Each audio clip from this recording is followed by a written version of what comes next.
a scary moment as we went to commercial. Sophie Cunningham hit the floor hard. And Sophie Cunningham, oh man, I got to tell you, this victory, it came with a big price. Look at today's game where Sophie Cunningham went out in the first half. And that was such a huge blow for the Indiana Fever because Sophie Cunningham has been somebody, she has been the glue of this team since Caitlin has been out. Sophie Cunningham was flat out targeted by a dirty player. I'd say there's a near 0% chance that Sophie Cunningham plays again this year, for being honest. The basketball gods have officially declared war on the Indiana Fever.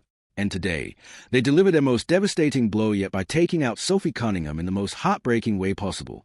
What started as another routine game against the basement-dwelling Connecticut Sun turned into an absolute nightmare when Bria Hartley, who apparently thinks she's playing rugby instead of basketball, crashed directly into Sophie's knee and left Indiana's toughest defender writhing in agony on the court. I couldn't believe it. I didn't know what it was at first when I saw her went down. So let's break down the play where Sophie got hurt. So as you can see here, Bria Hartley is going baseline. Kelsey Mitchell is guarding her, and then Sophie comes over to help.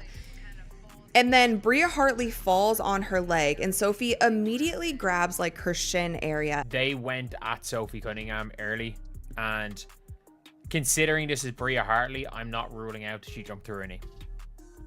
Considering who it is, I'm not. Like, Bria Hartley has been ejected multiple times. She's yanked Angel by the hair.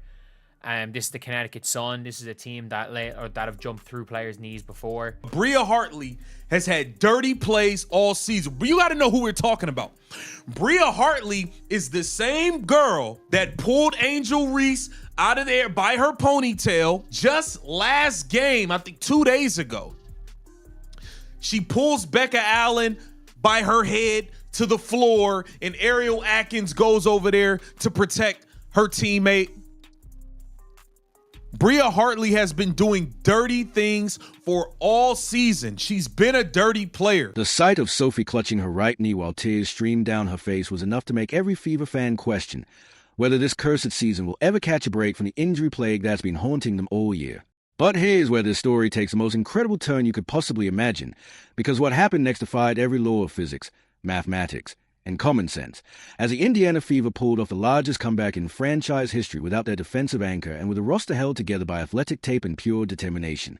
Smash that like button and drop comeback queens in the comments, because what you're about to witness is a kind of sports magic that happens maybe once in a lifetime. For 25 minutes, didn't look like we had any business beating this Connecticut Sun team. For 25 minutes, we looked like the worst team on the court. Defensive rotations, Marina hitting the three, Sanaya Rivers taking it to the rim, Tina Charles, Aaliyah Edwards, out rebounding AB, Natasha Howard, but we came alive when we needed to come alive. We forced overtime. Kelsey Mitchell, back-to-back threes in OT. Lexi Hull, dagger three, putting the nail in the coffin. I'm so proud of you. I'm proud of you too. Proud of you. I'm so proud of you guys. I know that sometimes it sounds like just a word when we talk about being resilient, but it's not, man. It's how we live. It's how y'all live, and it's a tribute to you. It's a tribute to your connectedness, your togetherness, your toughness, your mindset. You never give up gritty attitudes. Like, that's what it takes. That's what it takes, and we will never be counted out, because that is worth gold.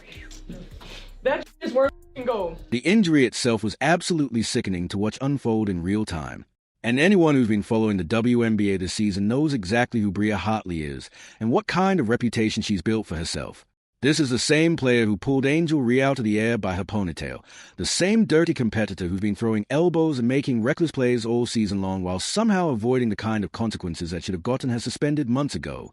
When Hartley drove to the basket in the second quarter and lost control, she didn't just fall awkwardly. She crashed directly into Sophie's planted right leg like a wrecking ball hitting a support beam. The impact was so violent and so clearly avoidable that you have to wonder whether these officials are going to continue allowing this kind of reckless behavior until someone's career gets ended permanently. Now, she was on the ground. She was crying. She was yelling. It definitely seemed like she was in a ton of pain. The training staff went over to her. They went to commercial break. Like, it was a real injury. This wasn't something, and Sophie's the type of player, a lot of times when she does get injured, she just gets right back up. She tries to walk it off. This was something that kept her down, and it was so hard to see. It is ironic because Bria Hartley has been in multiple multiple scuffles this year with the Connecticut Sun. A lot of people would categorize her as a dirty player. She roughs house. And Kathy Engelberg, this is why I say you wonder why there's so many goddamn injuries all over the league, because you are allowing people to play rugby and football and do UFC moves in the middle of a basketball game. In the beginning of this game, Sophie Cunningham is bringing the ball up the floor. She gets mugged, hit upside the head, knocked to the floor while dribbling the ball up the floor 75 feet away from the rim. Do you think the refs called anything? Both Sophie's sister, I believe, and her mother both tweeted about this play. Now, Lindsay, her sister, said, WNBA, maybe you should focus less on fining players for commenting on your poor officiating and more about hiring officials that are able to call a consistent game and protect your athletes. Pathetic. Praying for you, Sophie. And then Paula, who I think is her mom, that's what the internet is saying, she said Hartley is a disgruntled player, having trouble everywhere she goes. She's plain mean and plays out of control. Sophie's reaction told you everything you needed to know about the severity of what just happened. Because this is a player who's built her entire identity around being tough, physical, and never backing down from anyone or anything.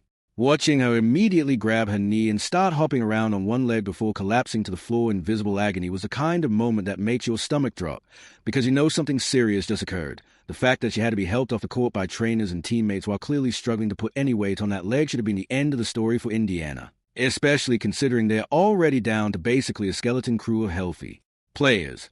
But here's what makes this whole situation even more infuriating from a league-wide perspective. This injury was completely preventable if the WNBA had been doing its job all season long instead of allowing players like Hartley to play like they're in a demolition derby. The referees in this game had already let Hartley and her teammates get away with multiple cheap shots and overly physical plays in the first quarter, including knocking Sophie to the floor while she was dribbling the ball 75 feet away from the basket without calling anything. When you create an environment where players know they can get away with rugby tactics and UFC moves without consequences, eventually someone's going to get seriously hurt. And that's exactly what happened today. The Connecticut Sun, by the way, if you guys have seen, they've done a lot, they have done a lot of reckless things in this game that haven't led to fouls. I don't think this is, I hope this isn't reckless. I can't rule out it being reckless. I hope it's not reckless. But at the same time, the referees, there were so many situations earlier on in the game that, in fairness, that the referees were letting away with. The referees thought, okay, yeah, let's tee up Sophie Cunningham straight away in the game, and that's going to, that's keeping the game in control. But from minute one, the Connecticut Sun, how many times have the Connecticut Sun against the Fever dove through people's knees? Multiple times this team has. You guys brag about how physical. You guys wear it like a badge of honor. We're here to watch basketball. If we want to watch wrestling, we'll watch wrestling. If we want to watch fighting, we'll watch fighting. We're here to watch basketball. And Bria Hartley is no different than Dejanay Carrington. It's just nobody talks about it because she's on the Connecticut Sun and they suck. What's particularly maddening is knowing that Sophie Cunningham had become the heart and soul of this Fever team during Caitlin Clark's extended absence, serving as the one player willing to stand up for her teammates and bring the kind of intensity and defensive presence that championship teams require. She's been Indiana's most consistent performer since the All-Star break, averaging over 12 points per game while shooting better than 50% from three-point range and providing the kind of leadership that you simply can't replace with any random player off the street. Losing her for any extended period of time will be catastrophic for a team that's already hanging on by a thread in the playoff race. Sophie Cunningham was by far, as the games went along, by a landslide, the best addition we had on this roster. From her play, her shot making, her defense, the intensity she brings, the energy, her having Caitlin Clark's back and actually being willing to fight and scrap when nobody else would hold Caitlin Clark down. Sophie Cunningham said, you know what? I got you. Now she's done. The best addition we had all season. She is playing so incredibly well during the second half of this season. She plays hard every single night. She's super tough. She doesn't make excuses. She is somebody who has really held this team together. The timing couldn't be worse for the Fever, who came into this game having lost 4 of their last 5 contests and desperately needing a victory against the worst team in the league to keep their postseason hopes alive. With Caitlin Clark missing her 13th consecutive game due to her groin injury, Sydney Coulson and Erin McDonald both out for the season with their respective injuries, and now Sophie potentially joining that list, Indiana was looking at the very real possibility of having their season completely derailed by circumstances beyond their control. When the Sun jumped out to a 19-point halftime lead and extended it to 21 points early in the third quarter, it felt like we were watching the final nail being hammered into the Fever's playoff coffin. But this is where the story transformed from heartbreak into pure magic. Because instead of folding under the pressure and adversity like most teams would have done in this situation, the Indiana Fever decided to write one of the most incredible comeback stories in recent basketball history, led by Kelsey Mitchell, who apparently decided that losing wasn't an option regardless of how many obstacles got thrown in their path. Indiana embarked on a second-half performance that defied every statistical model and probability calculator in existence. What we witnessed was a kind of championship-level heart and determination that separates good teams from great ones. Kelsey Mitchell's performance in this game deserves its own dedicated documentary series because what she accomplished over the final 2.5 quarters of basketball was nothing short of supernatural. After managing just 4 points in the first half while watching her team fall apart around her, Mitchell erupted for 34 points in the second half and overtime to tie her career high with 38 total points. That's not just a great individual performance. That's the highest scoring game by any player in the entire WNBA this season. And it came at the exact moment when her team needed a miracle to keep their season alive. The numbers alone don't do justice to what Mitchell accomplished in this comeback because she didn't just score points. She completely took over the game in every conceivable way. She went 11-4-22 from the field, 5-4-8 from three-point range, and 11-4-12 from the free throw line while also dishing out 6 assists and grabbing 4 rebounds. More importantly, she scored all 10 of Indiana's points in overtime, including back-to-back three-pointers that essentially put the game away and completed the largest comeback in franchise history. When the pressure was at its highest and the stakes couldn't have been more critical, Mitchell responded like a true superstar. What makes Mitchell's performance even more impressive is the historical context of what she achieved. Because according to the record books, she just joined Diana Taurasi as the only players in WNBA history with multiple games of 35 or more points, 6 or more assists, and 5 or more three-pointers. That's the kind of company you want to be in when you're talking about clutch performances and legendary individual efforts. The fact that this happened during the most crucial game of Indiana's season with their playoff hopes hanging in the balance and their roster decimated by injuries makes it even more remarkable. But Mitchell didn't accomplish this comeback single-handedly because the supporting cast that stepped up around her deserves just as much credit for refusing to give up when everything seemed hopeless. Odyssey Sims, who was just signed to a hardship contract and made her first start for Indiana in this game, contributed 19 points and 7 assists while providing the kind of veteran leadership and playmaking that kept the offense flowing. Aliyah Boston stuffed the stat sheet with 14 points, 13 rebounds, 5 assists, 2 steals, and 2 blocks in what was arguably her most complete performance of the season. Natasha Howard added 18 points and provided crucial interior presence, while Lexi Hull came through with a dagger three-pointer that essentially sealed a victory with 44 seconds remaining in overtime. Even Brianna Toner, who's barely played meaningful minutes all season, contributed 10 positive minutes off the bench and helped anchor the defense during crucial stretches of the comeback. This was a total team effort from a group that refused to use injuries and adversity as excuses for not competing at the highest level. The strategic adjustments that Stephanie White made during this comeback also deserve recognition because she managed to find the right rotations and matchups despite having a severely limited roster to work with. The decision to start Sims and trust her with significant minutes in such a crucial game paid off tremendously, while the choice to stick with Mitchell even when her shots weren't falling in the first half showed the kind of faith in her players that championship coaches demonstrate. White's ability to keep her team focused and motivated after watching Sophie get injured and fall behind by 21 points speaks to her growth as a leader. From a technical standpoint, this comeback was a masterclass in how to execute when facing elimination-level pressure. The Fever shot just 30% in the first half and missed all 10 of their three-point attempts, but they responded by shooting 46% overall and 7-4-12 from beyond the arc in the second half. They out-rebounded Connecticut 17-14 on the offensive glass and forced enough turnovers to create the extra possessions needed to complete such a dramatic rally. Most importantly, they showed the kind of mental toughness and resilience that championship teams possess.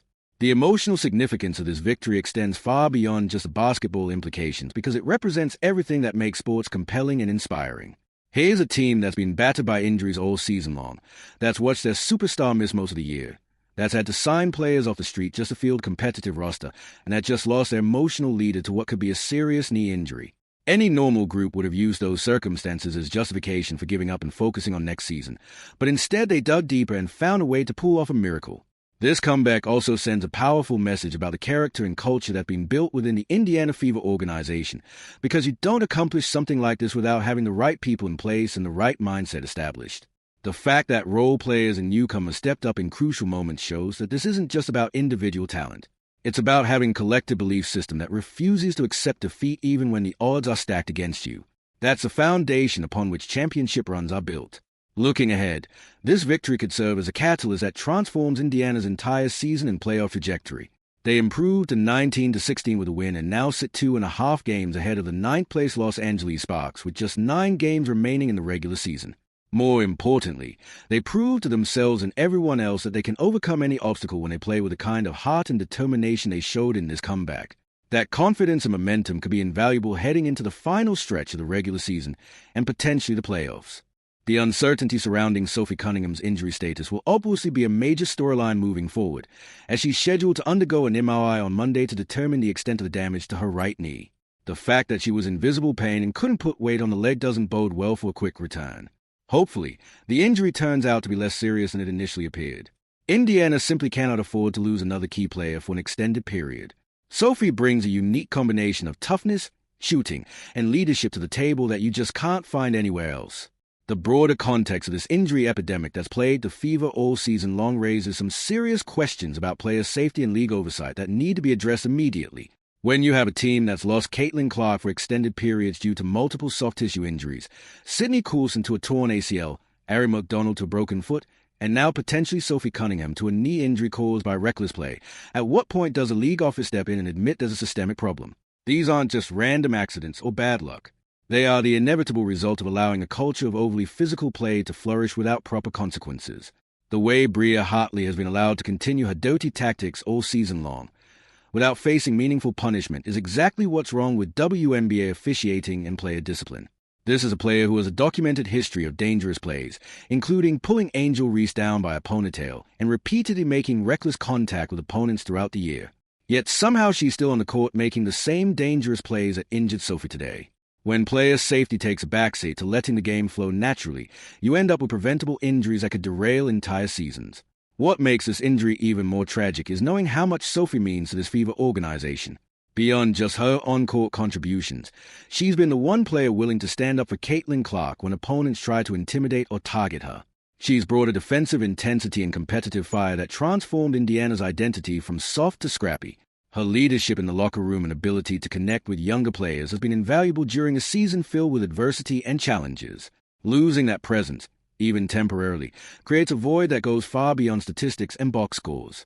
The financial implications of these injuries also can't be ignored when you consider how much money the Fever and the league have invested in building around their core group of players. Sophie Cunningham was brought in specifically to provide veteran leadership and defensive toughness during what was supposed to be a breakthrough season for the franchise. When key players go down with preventable injuries caused by reckless opponents, it doesn't just hurt the team's playoff chances, it damages the entire product that fans are paying to watch and support. But let's shift focus back to the incredible basketball story that unfolded after Sophie's injury. Because what Kelsey Mitchell accomplished in those final 30 minutes of game time deserves to be studied and celebrated for years to come. The mental fortitude required to bounce back from a 4-point first half and single-handedly carry your team back from a 21-point deficit is something that separates true superstars from ordinary players. Mitchell didn't just score points. She completely took over every aspect of the game when it mattered most. The way Mitchell attacked the basket and drew fouls in the second half was particularly impressive, as she went to the free throw line 12 times and converted 11 of those attempts. That kind of aggression and ability to get to the charity stripe is crucial during comeback situations because it not only puts points on the board, but also gets opposing players in foul trouble. Mitchell's basketball IQ was on full display as she recognized what the game's situation required and adjusted her approach accordingly. The three-point shooting display that Mitchell put on during the comeback was absolutely mesmerizing to watch unfold. After missing all 3 of her attempts from beyond the arc in the first half, she went 5-for-5 from three-point range in the second half and overtime. Those weren't just open looks either. Several of them were contested shots with defenders draped all over her during crucial possessions. The confidence and shot-making ability required to perform at that level under pressure is what separates elite players from everyone else. Mitchell's performance also highlighted just how much the Fever have missed Caitlin Clark's playmaking and scoring punch throughout this extended absence. While Mitchell has been fantastic all season long, having to carry this level of offensive responsibility night after night is simply unsustainable for any single player. The fact that she's been averaging over 20 points per game while Clark has been sidelined shows just how much her role has expanded and how well she's responded to increased expectations. The supporting cast that stepped up around Mitchell during this comeback also deserves individual recognition for their contributions. Odyssey Sims looked like she'd been playing in Indiana's system for years rather than just a few days, making smart decisions with the basketball and providing the kind of veteran presence that championship teams need. Her ability to get to the rim and finish through contact was crucial during several key stretches of the rally. Aaliyah Boston's all-around performance was perhaps her most complete showing of the entire season, as she impacted winning in every possible category. The 13 rebounds were obviously important, but her 5 assists showed an improved ability to create for teammates from the post position. Her defensive presence with 2 steals and 2 blocks helped turn the tide when Connecticut was threatening to extend their lead even further. Lexi Hull's clutch three-pointer in overtime was the kind of shot that defined careers and creates lasting memories for players and fans alike. The pressure of that moment, with the game and potentially the season hanging in the balance, is something that most players would struggle to handle. Hull not only made the shot, but did it with a kind of confidence and composure that suggests she's ready for bigger moments in the future. The coaching decisions that Stephanie White made during this comeback were equally impressive, and showed significant growth in her ability to manage in-game situations. The timeout usage was strategic and well-timed, giving her players opportunities to regroup without disrupting positive momentum. Her substitution patterns kept fresh legs on the court while maintaining continuity in terms of chemistry and execution. White's post-game comments about being speechless watching Mitchell's performance perfectly captured what everyone was feeling after witnessing something truly special.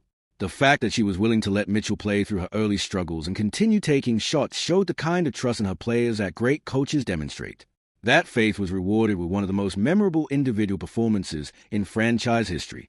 Looking at the bigger picture, this victory represents more than just one regular season win for the Indiana Fever. It's proof that this team has a character and resilience necessary to overcome any obstacle that gets thrown in their path. Championship teams are built on moments like these, where adversity brings out the best in everyone and creates lasting bonds that carry over into future success. Regardless of what happens with Sophie's injury, this game will be remembered as one of the most remarkable individual and team performances in recent WNBA history.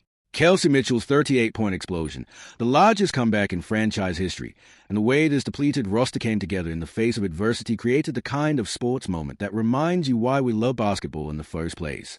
Sometimes the most inspiring victories come not from perfect circumstances, but from finding a way to overcome impossible odds through sheer force of will and determination.